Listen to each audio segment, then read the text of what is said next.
मुरादाबाद में भारतीय वाल्मीकि धर्म समाज की बड़ी घोषणा। 11 अक्टूबर को निकलेगा विशाल जुलूस। धार्मिक स्वतंत्रता कानून के समर्थन में उठी आवाज। उत्तर प्रदेश के मुरादाबाद में आज भारतीय वाल्मीकि धर्म समाज ने अपने उपकेंद्रीय कार्यालय पर एक प्रेस कॉन्फ्रेंस आयोजित की, जहां संगठन के प्रमुख करमवीर लल्ला बाबू द्रविड़ ने मीडिया से मुखातिब होते हुए कई अहम मुद्दों पर अपनी बात रखी। उन्होंने साफ शब्दों में कहा, भारतीय संविधान का अनुच्छेद 25 हर नागरिक को न केवल अपने धर्म का पालन करने की स्वतंत्रता देता है, बल्कि धर्म परिवर्तन से भी सुरक्षा की गारंटी देता है। लल्ला बाबू द्रविड़ ने कहा कि धार्मिक स्वतंत्रता कानून किसी की आस्था नहीं छीनता, बल्कि लोगों को छल, बल या लालच से किए जाने वाले धर्मांतरण से बचाता है। उन्होंने कहा, यह कानून किसी की भावनाओं पर हमला नहीं, बल्कि समाज की सांस्कृतिक पहचान को सुरक्षित रखने का प्रयास है। प्रेस वार्ता में उन्होंने खुलासा किया कि धर्म परिवर्तन के पीछे एक सुनियोजित षड्यंत्र चलाया जा रहा है, जिसका उद्देश्य भारत के मूल संस्कार और सामाजिक ताने बाने को तोड़ना है। उन्होंने कहा कि कुछ राज्यों में इस कानून को अदालत में चुनौती देना भी इसी षड्यंत्र का हिस्सा है। संगठन ने इस साजिश को पहचानने और धार्मिक स्वतंत्रता कानून का खुलकर समर्थन करने की अपील की है। करमवीर लल्ला बाबू द्रविड़ ने बताया कि भारतीय वाल्मीकि धर्म समाज की स्थापना ही इसीलिए हुई थी क्योंकि बड़ी संख्या में धर्मांतरण किए जा रहे थे। उन्होंने दावा किया कि अब तक वे करीब 350 लोगों की धर्म वापसी करा चुके हैं। लल्ला बाबू द्रविड़ ने कहा कि कई मामलों में लोगों को जमीन और मकान का लालच देकर धर्म परिवर्तन कराया जा रहा था। उन्होंने शाहबाद की एक हालिया घटना का जिक्र करते हुए कहा कि अमलपाल नामक व्यक्ति की 5 बीघा जमीन और एक प्लॉट देने की बात कही गई थी, जिसके चलते उसने अपने बच्चों की खतना भी करा दी थी, लेकिन हमने उसे उत्तराखंड से गिरफ्तार करवाया और उसे उसके मूल धर्म में वापस लाए। उन्होंने ये भी बताया कि समाज ने कई ईसाई परिवारों की भी घर वापसी कराई है और अब 11 अक्टूबर को अंबेडकर पार्क से एक विशाल जुलूस निकाला जाएगा, जिसमें बड़ी संख्या में वाल्मीकि समाज के लोग शामिल होंगे और डीएम साहब को एक ज्ञापन सौंपा जाएगा। लल्ला बाबू द्रविड़ ने कहा, हम चाहते हैं हमारे संगठन को कमज़ोर न किया जाए, क्योंकि हमारा उद्देश्य समाज को बचाना और धर्मांतरण की आग से रोकना है। मुरादाबाद से भारतीय वाल्मीकि धर्म समाज की ये सशक्त आवाज़ धार्मिक स्वतंत्रता कानून के समर्थन में एक बड़ा संदेश दे रही है। देखना होगा कि 11 अक्टूबर को निकलने वाला ये जुलूस प्रशासन और समाज को किस दिशा में प्रेरित करता है। मुरादाबाद से परवेज अंसारी की रिपोर्ट। तो ज़्यादा धर्म परिवर्तन करते हैं। आपने देखा होगा कि अभी कुछ दिन पहले पूरी फैमिली धर्म परिवर्तन कर गई थी। कहीं भी कोई भी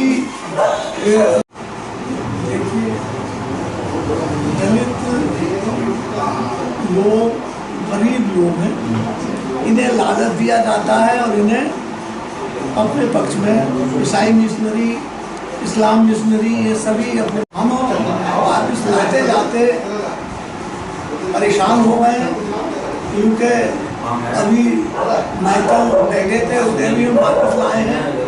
और ये ज्ञान मस्जिद थे, अब ज्ञान सिंह हैं, ये इन्हें भी वापस लाए हैं।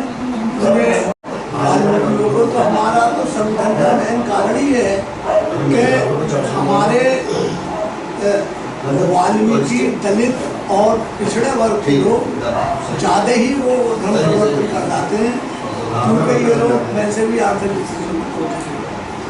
नोटिस को ये चाहते हैं कि ऐसी जांच ना हो और जो कानून बना हुआ धर्म परिवर्तन का वो बना रहे और लोग देखो धर्म परिवर्तन करने से रोकें, क्योंकि हमारे ये जांच के लिए नोटिस दिया गया है कि ये जो धर्म परिवर्तन का कानून है सही है या गलत है। हम क्या इसलिए करी गई है कि हम लोग 11 तारीख को सब लोग अंबेडकर पार्क में 10 बजे इकट्ठे होंगे और जाकर डीएम के द्वारा राष्ट्रपति को ज्ञापन देंगे, जो कि कई जगह हमारे संगठन ने ज्ञापन दे भी दिया है कि ऐसी जांचें ना करी जाएं और हमारे लोगों को कम ना करी जाए, क्योंकि हमारे ही लोग, हमारा संगठन ही यूँ बना है कि बहुत बड़ी तादाद में धर्म परिवर्तन हो रहा था जब इस संगठन की भारतीय वाल्मीकि धर्म समाज की स्थापना हमारे मनीषों ने करी थी।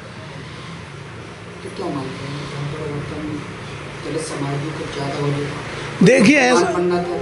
देखिए हाँ, ऐसा है कि वो ही अपने किसी को ज़मीन का, किसी को मकान का, किसी को पैसे का ये दिया जाता है। जैसे अभी उसमें साबाद में 5 बीघे ज़मीन और एक प्लाट देने को कहा था अमन पाल को। उसने अपने बच्चों के खतने तक करा दिए थे, तो उत्तराखंड से गिरफ्तारी करा के लाए थे हम लोग। और कई ईसाई परिवारों को जो वापस लाएं, जो हमारे साथी बैठे हैं उन्हें भी हम वापस लाने पे हैं। लेकिन कानून हमारे लोगों को कमज़ोर करने के लिए साजिश रची है। कितने धर्म परिवर्तन करिए?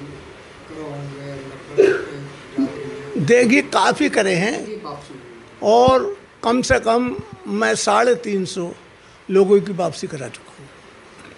तो कर्नाटक में कितने हिंदू हुए थे, कितने मुसलमान हुए थे? देखिए मुसलमान तो कम होने दिए हमने, लेकिन ईसाई ज़्यादा हुए। उन्हें वापस भी लाए हैं हम। ऐसा नहीं है कि हम किसी स्तर पर काम नहीं कर रहे हैं, काम कर रहे हैं। जो मुसलमान हो गया उसे ही वापस लाए हैं। महिपाल को वापस लाए हैं अब से 20 साल पहले, और कई लोगों को लाए हैं। ये बैठे हुए हैं, ये गोल्डन में कल बैठे हुए हैं, इन्हें भी लाए हैं हम लोग। तो हमारा ये कार्यक्रम चलता ही रहता है। 11 तारीख को प्रदर्शन? हाँ, वही 11 तारीख को अम्बेडकर पार्क से जुलूस के रूप में जाके डीएम को ज्ञापन सौंपूंगा।